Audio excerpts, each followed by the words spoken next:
Bonjour et bienvenue. Aujourd'hui, on va travailler sur des mots du quotidien qu'on emploie souvent, mais qu'on confond très facilement.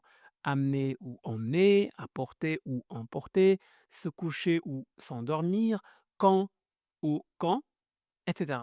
À l'oral, tout paraît simple, mais à l'écrit, ça devient vite piégeux. Dans cette vidéo, on va voir tout ça avec des exemples clairs et des explications simples. Alors, êtes-vous prêts? C'est parti!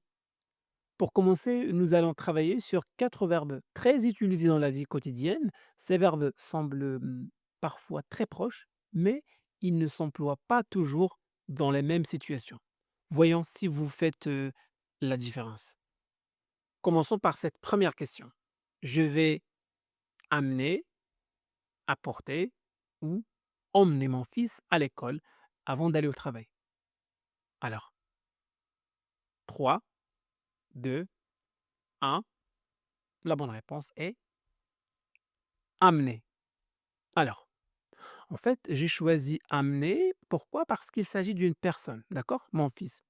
Et dans ce cas, on hésite souvent entre amener et emmener. Amener ou apporter, c'est pour les objets, c'est bon? Donc pour faire simple, j'utilise amener quand on conduit quelqu'un quelque part, puis qu'on le laisse sur place avant de repartir. À l'inverse, emmener, donne en fait l'idée qu'on accompagne la personne et qu'on reste avec elle ou qu'on poursuit l'activité avec elle. D'accord? Dans cet exemple, les parents conduisent leur fils à l'école, puis repartent. Donc, ils ne restent pas avec lui. Oui? Très bien. C'est donc pour cette raison que j'ai choisi amener. Donc, je vais amener mon fils à l'école avant d'aller au travail. Voilà. Deuxième question. Ce week-end, j'amène, j'apporte ou j'emmène mes enfants au parc d'attractions.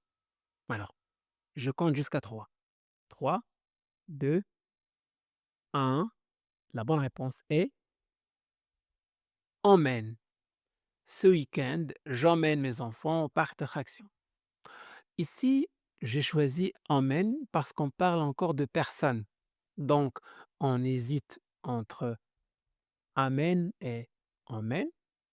Personnellement, quand je veux faire la différence, je me demande simplement est-ce que je dépose la personne puis je repars ou est-ce que je fais l'activité avec elle? Dans cet exemple, on emmène les enfants au parc d'attractions. L'idée, ce n'est pas simplement de les déposer, devant l'entrée, puis de rentrer à la maison.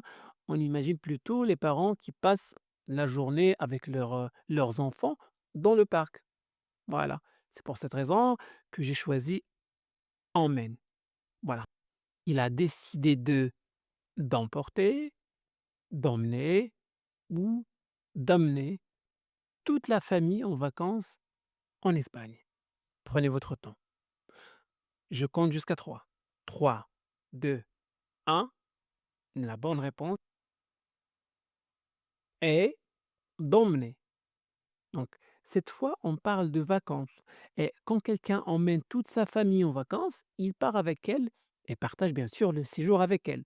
On n'imagine pas quelqu'un déposer sa famille en Espagne puis repartir immédiatement. L'idée donc d'accompagnement est beaucoup plus forte ici. C'est donc pour cette raison que j'ai choisi emmener. Donc, il a décidé d'emmener toute la famille en vacances en Espagne. Quatrième question. N'oublie pas d'emporter, d'apporter ou d'amener ton parapluie. Il va pleuvoir toute la journée. 3, 2, 1. La bonne réponse est emporter. N'oublie pas d'emporter ton parapluie, il va pleuvoir toute la journée. Cette fois, on ne parle plus d'une personne, mais d'un objet. Pour les objets, on utilise généralement les verbes apporter et emporter. Pour faire la différence entre les deux, je me pose souvent une question très simple. Est-ce que l'objet reste avec moi ou est-ce que je le laisse quelque part? D'accord? Si je prends l'objet avec moi et qu'il m'accompagne pendant le trajet, j'utilise emporter. Cependant, Si je transporte l'objet pour le déposer quelque part ou le remettre à quelqu'un, j'utilise plutôt apporter. Ici, le parapluie reste avec moi. Je le prends en quittant la maison et je continue à l'avoir avec moi pendant mon déplacement. Donc, je ne le dépose nulle part. C'est donc pour cette raison que j'ai choisi emporter. Voilà. Cinquième question. Peux-tu emporter, amener ou apporter une bouteille de vin pour le dîner chez Marie? Donc, je compte jusqu'à 3. 3, 2, 1. La bonne réponse est apporter. Ici, on apporte une bouteille de vin chez Marie. Autrement dit, on transporte l'objet jusqu'à sa destination, puis on le laisse là-bas. La bouteille ne repart normalement pas avec nous à la fin de la soirée. C'est donc pour cette raison que j'ai choisi apporter. Donc, je ne garde pas la bouteille avec moi. Oui. Très bien. Passons maintenant à la deuxième partie qui porte sur le sommeil. On va regarder trois verbes très courants qu'on utilise tous les jours, mais qui ne veulent pas dire exactement la même chose. Sixième question. Hier soir, je me suis couché à 23 heures, mais je me suis endormi seulement à minuit. Ou hier soir, j'ai dormi à 23 heures, mais je me suis couché seulement à minuit. Ou hier soir, je me suis couché à 23 heures, mais j'ai dormi seulement à minuit. Alors je compte jusqu'à 3. 3, 2, 1. La bonne réponse est hier soir, je me suis couché, ensuite je me suis endormi. D'accord? Dans cette phrase, on distingue deux moments différents de la soirée. Se coucher, c'est le moment où l'on va au lit, où l'on s'installe pour dormir. Ici, cela correspond à 23 heures. D'accord? S'endormir, c'est le moment où le sommeil commence réellement, quand on passe de l'état éveillé à l'état endormi.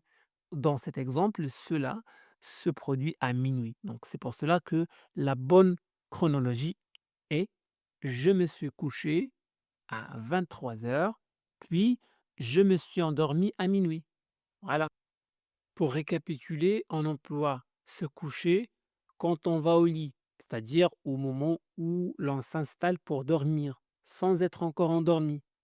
On utilise s'endormir quand on passe de l'état éveillé au sommeil. C'est le moment où le sommeil commence réellement. Enfin, on utilise dormir pour parler de la période générale pendant laquelle on est en train de dormir, sans préciser un moment particulier. Voilà. Maintenant que vous savez faire la différence entre ces trois verbes, on va voir si c'est bien clair pour vous avec une nouvelle question. Quand je suis très fatigué, je dors, je m'endors ou je me couche en 2 minutes à peine. Alors, je compte jusqu'à 3. 3, 2, 1. La bonne réponse est je me couche, pardon, je m'endors. Ici, l'indice important est l'expression en 2 minutes, qui insiste sur la rapidité. On ne parle pas du moment où l'on va au lit, mais bien du moment où le sommeil arrive réellement. Autrement dit, il s'agit du passage vers le sommeil, qui se fait très vite dans cette phrase. C'est donc pour cette raison que j'ai choisi m'endort. C'est bon? Continuons avec une nouvelle série de verbes. Grandir, s'agrandir, agrandir. Ces trois verbes se ressemblent beaucoup, mais ils ne s'emploient pas dans les mêmes situations. Ils n'expriment pas la même idée. Et c'est justement là que la confusion est fréquente. À vous maintenant de trouver la bonne réponse. Huitième question. Mon fils a agrandi, s'est agrandi ou a agrandi de 5 centimètres cette année. La bonne réponse, bah, je compte jusqu'à 3. 3, 2, 1. La bonne réponse est a agrandi. Mon fils a agrandi de 5 centimètres. Ici, on parle d'un enfant, donc d'un être vivant. Quand quelqu'un devient plus grand naturellement avec le temps, sans action particulière, on utilise le verbe grandir. Il s'agit simplement du développement normal de l'enfant qui évolue au fil des années. C'est pour ça que j'ai choisi à agrandir. D'accord? Faisons maintenant un petit rappel pour bien distinguer grandir, agrandir et s'agrandir, car ces trois verbes se ressemblent, mais ne s'utilisent pas dans les mêmes situations. Dire. Alors, on l'utilise surtout pour les êtres vivants. Il exprime une croissance naturelle qui se fait avec le temps, sans intervention extérieure. Par exemple, l'enfant grandit.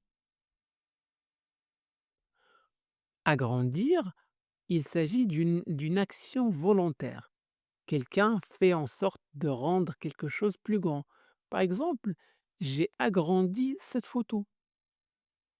Enfin, s'agrandir, on l'utilise pour un lieu ou un espace qui devient plus grand, souvent de façon progressive ou avec des travaux. D'accord? Par exemple, l'école s'est agrandie pour accueillir plus d'élèves. Neuvième question, cette ville a agrandi, s'est agrandie ou a agrandi énormément depuis la construction du nouveau quartier. Je compte jusqu'à 3. 3, 2, 1. La bonne réponse est s'est agrandie. Cette ville s'est agrandie. Ici, on parle d'une ville qui devient plus vaste avec le temps, notamment après la construction d'un nouveau quartier. On utilise donc s'agrandir car il s'agit d'un lieu qui change et prend plus de place progressivement. La ville ne fait pas une action sur un objet, donc ce n'est pas à agrandir.